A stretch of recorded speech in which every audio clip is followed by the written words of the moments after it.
the neglect that we went through, obviously it wasn't a conscious decision. Mhm.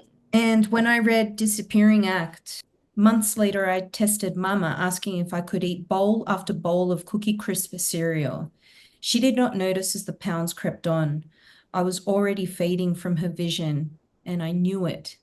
It took me back to a moment when I was a kid and I would have my sweets and my chips. And I know that my dad hated for us to have like those sorts of snacks, and he would say, just have a few.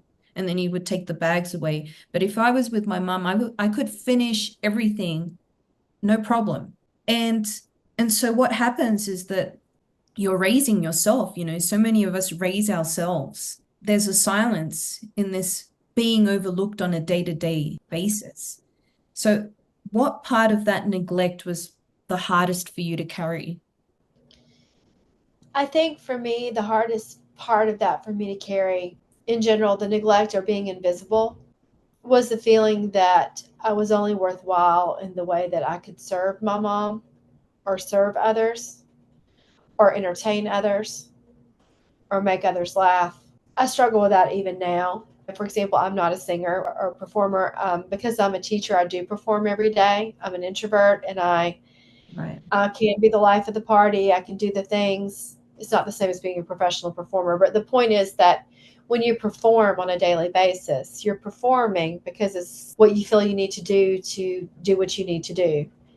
And I think that my greatest sadness about it is that it's very hard for me to understand that I am loved for who I am and just to be. I feel like for the majority of my life, I believed I was loved for I was loved because of what I did for the person who loved me. The love was based on my performance or what I did for them. And I don't think that's a fair for everybody in my life, but I think it certainly was the way I felt about my mom. My mother in of herself had many qualities before they sort of became a flat affect for a long time. She would show up as well as the disease for a long time. And then she stopped showing up. There'd only be very small glimpses. But you want resonance for who you are, right? You want to be worthwhile for who you are, not what you do. And I think that's a tremendous loss. I think some people grow up having the experience of being supported and listened to. I mean, nothing's perfect. I'm not trying to paint like a Norman Rockwell painting or anything like that. I'm just saying that definitely a lot of people have a more, and again, normal is also a trigger word. I mean, what do you mean by normal? But a much more stable environment where there is some support and there is some sort of like people will go to a game or listen to you go to a show or good job on that or you know what I mean? How are you today? There was none of that. I don't know if my mother ever asked me how I was. If I think about that, I would probably say she did not. No Um, one talked to me about my brother's death. No one talked to me about death. No one talked to me about anything. just touching on the neglect, you mentioned that there were times that your mum would show up despite the illness until it just kind of faded out. And that brought to mind a memory right now when I was in primary school and my mum sent me to school with a sandwich. My mum's Mexican, my dad's Chinese, but we were raised in Australia. And so we all migrated. I was 4 years old. And so we were integrating into a culture that nobody knew anything about. Yeah. This is like, well, welcome to Australia. And my mum didn't speak English, and my dad spoke little English, but he had kind of a community over there.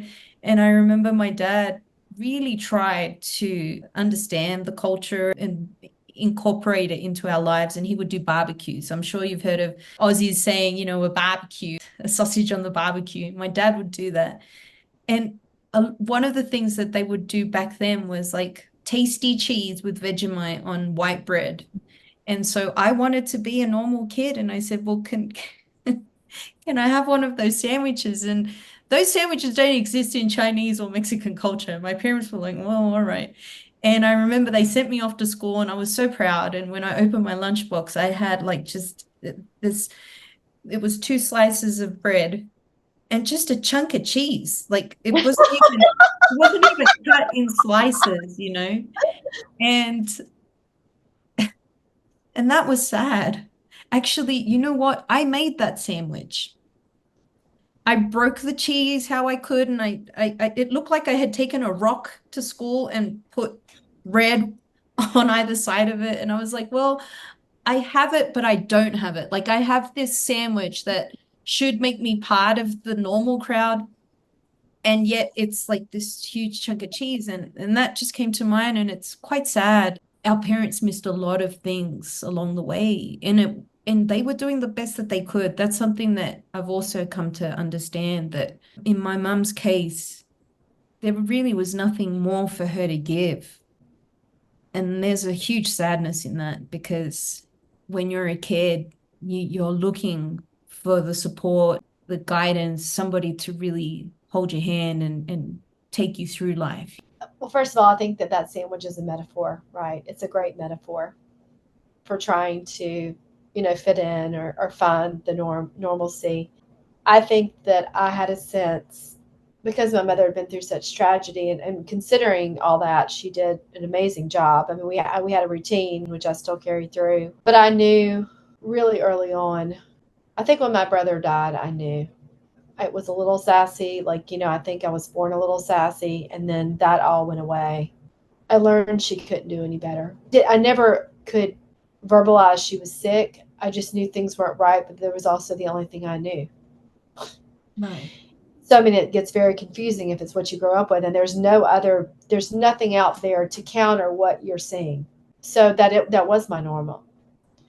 But Right. that just goes back to the sadness. Like, you feel sad for your mom, you feel sad for your mother, and then how could you possibly blame them when you know that they're struggling? Well, my last question, Anne, is can you share with us one of your fondest memories with your mum? Yes, I can. So I have several, but this is a really good one. There's a franchise here called Pizza Hut, and I don't know how old I was, but my friend Suzanne, who was my one of my best friends growing up and still is, she was 2 years younger than me. I must have been maybe 12. I don't know. I don't know how old I was. Anyway, I was youngish, and we're sitting in the middle, and it's packed. We had to drive 20 minutes to get a pizza because I grew up in a small town, and they had the red and white checkered tablecloths, right? And there was like people from Dallas, from my hometown, and from the town that it was in. My mother had the best laugh I have ever heard in my life, and everybody will tell you that. I don't know what tickled her. I have no idea. It could have been anything, okay? And she didn't laugh often, but when she laughed, she could take a whole room. A whole room would start laughing. I mean, she was that good. I'm a great laugher. You're a great laugher, but I'm saying like the woman could take a whole room. Like the world's about to go, like we're about to go to war. Put her in the room and hear her laugh. So we're sitting there, and Suzanne and I said something, and we were teasing or whatever. This was when you saw glimpses of her still, and she just started laughing. And when she laughed, she had this deep, throaty laugh, but it was a great laugh. And she would roll her whole body. Like, it was amazing. And that whole restaurant just started laughing. Where she's going back and forth and she's laughing, like maybe like minute and a half. It was fantastic. And there have been other times, but I remember that time so well. Yeah. Suzanne remembers that also really well. Like, it was just one of those fabulous moments where her eyes lit up and just really overcome by like absolute silliness and joy. Such a light moment And such a contrast. for what she had to live with. Because Mm. it goes without saying that none of us can imagine the pain and the struggle that they feel. You realize that people who have or suffer from schizophrenia are aware that things aren't right, which is Right. why at the end of the memoir, I do try to give her a tribute. There were so many things that were off, chaos and sadness and just devastation. And then there were these glimpses, what you just shared with me at Pizza Hut, that made up for a lot. Your heart really appreciated that. And you could come back to some sort of normalcy. You could have your mum just for a moment. Yeah, and you could see my face light up just then. Of course, Exactly. I mean, I want to tell the story of a child who was schizophrenic so that we can have help for ourselves in community. and voices, and for to help everyone who comes after us, right? Right. Even the people who are ahead of us that haven't had the opportunity to talk about it or heal, we always wanted the great moments. Exactly.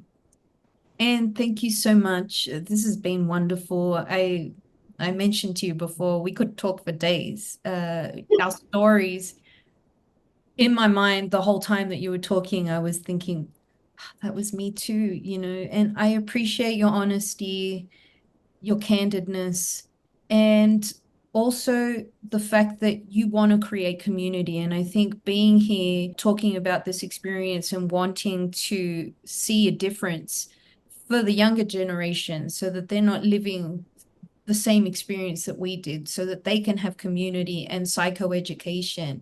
And I think you being here today is a part of that. And each of us will continue our journey with advocacy. And I just want to thank you. Well, thank you so much. Thank It's you. been amazing to be here, and I appreciate you very much. Thank you, Anne.